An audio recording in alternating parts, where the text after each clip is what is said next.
தங்கம்மா புகழே நிலைத்திருக்கும் புரட்சி தலைவி பெயர் மக்களின் மூங்கில் நிறைந்திருக்கும். வடக்கு ஒன்றிய கழக செயலர் கே.ஏ. மச்சராசா, விருதுநகர் தெற்கு ஒன்றிய கழக செயலர் கே.ஆர்.ஏ. கலைவாணன், மாவட்ட அம்மா பேரவை இணைச் செயலர் அருமை சின்னையா முகமது ரெய்னார், மாவட்ட அழைப்புச்சாளர் ஓட்டுநர் செயலர் சேதுராமன், மாவட்ட கழக துணை செயலர் ஆர்ப்பாட்டம் இது ஆர்ப்பாட்டம், ஆர்ப்பாட்டம் இது ஆர்ப்பாட்டம், மகளிரை தொடர்ந்து தெளிவாக பேசி வரும் முன்மூடியை கண்டித்து ஆர்ப்பாட்டம் இது ஆர்ப்பாட்டம், போராட்டம் இது போராட்டம், போராட்டம் இது போராட்டம், ஆய்கொழுப்படுத்தி பேசி வரும் பொன்முடியை அமைச்சர் பதவியில் இருந்து ராஜினாமா செய்ய வலியுறுத்தி போராட்டம் இது போராட்டம், தலைமுடியினும் கீழான கருதலைக்கு பெயர் போன பொன்முடியா நெஞ்சு பொறுக்கவில்லையே, இந்த நிலைகட்ட மனிதனை நினைத்து விட்டால் நெஞ்சு பொறுக்குதில்லையே.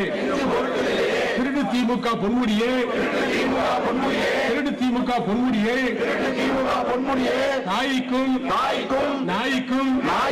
வேறுபாடு தெரியாத கருதலையே, தெரியாத நாயே, நாயகம் தெரியாத நாயே, நாவை அடக்கு, நாவை அடக்கு, நாவை அடக்கு, நாவை அடக்கு, நாவை அடக்கு, நாவை அடக்கு, நாவை அடக்கு, நாவை அடக்கு, பெண்களை பழிக்கும் பேடியே, பெண்களை பழிக்கும் பேடியே, பெண்களை பழிக்கும் பேடியே, பெண்களை பழிக்கும் பேடியே, நீ ஒரு தாய்க்கு பிறந்தவனா, நீ ஒரு தாய்க்கு பிறந்தவனா, இல்ல திருநாய்க்கு பிறந்தவனா, இல்ல தெருநாய்க்கு பிறந்தவனா, ஒரு தாய்க்கு பிறந்தவனா, தாய்க்கு பிறந்தவனா, இல்லை தெருநாய்க்கு பிறந்தவனா, இல்லை தெருநாய்க்கு பிறந்தவனா, பெண்களை இழிவாக பேசும் பொன்முடியே, பெண்களை இழிவாக பேசும் பொன்முடியே, பெண்களை இழிவாக பேசும் பொன்முடியே, பெண்களை இழிவாக பேசும் பொன்முடியே, பெண்களை இழிவாக பேசும் பொன்முடியே, பெண்களை இழிவாக பேசும் பொன்முடியே, பேராசிரியரா, பேராசிரியரா, இல்ல பொறுக்கியா, இல்ல பொறுக்கியா.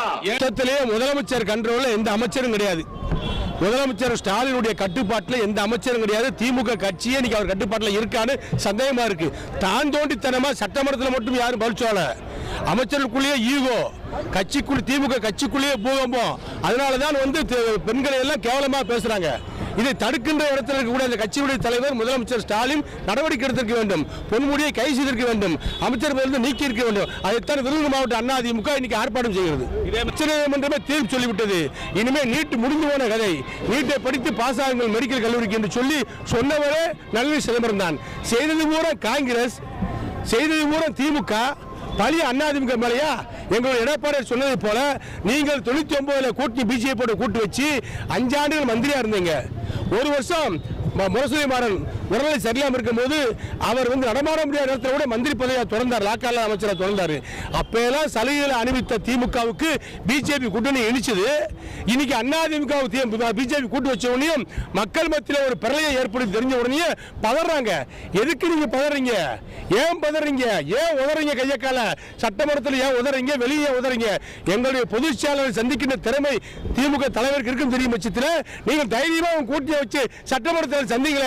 நான் எங்க கூட்டணியை வளப்படுத்தக்கூடிய வல்லமை எங்களுடைய பொதுச் செயலர் எடப்பாடி உண்டு. அதை கேட்கக்கூடிய தகுதி உங்களுக்கு என்ன இருக்கு? அது திமுகவுக்கு அரசாங்கத்தினுடைய பதவி கிடைச்ச உடனேயோ அத்துமீறது, அரசாங்கத்துடைய அதிகாரத்தை துஷ்பிரயோகம் பண்ணுவது எல்லாம் திமுகவுடைய தலைவர்களுக்கு வாடிக்கை தான். இது புதுசாக நம்ம பார்க்க வேண்டிய அவசியம் இல்லை. அவர்கள் சட்டத்தை மீறுவாங்க, சட்டத்தை கையெடுப்பாங்க, எதை வேணாலும் செய்வாங்க. போன மட்டும் ஒட்டு கேட்க மாட்டாங்க. வீட்டுக்கு வந்து போறவங்க கூட ஆள் விட்டு பார்ப்பாங்க. அந்த அளவுக்கு ஒரு கீழ்த்தரமான அரசியல் செய்யக்கூடியவங்க தான் திமுக சேர்ந்தவங்க. அதனால திமுக இன்னைக்கு ஒட்டு கேட்குன்னு சொல்றது ஒரு புதுசு கிடையாது. அது ஏற்கனவே அரசியல் அதிகாரத்தில் இருந்து அவங்க அதிகாரத்தை துஷ்பிரயோகம் பண்ணியே பழக்கப்பட்டவர்கள், அப்படியே வாழ்ந்தவங்க, அப்படித்தான் உயர்ந்தவங்க. அதனால திமுக நாடகம் இனிமே எடுபடாது. ஒட்டு கட்டாலும் சரிதான், பிட்டு போட்டாலும் சரிதான், எடுபடாது.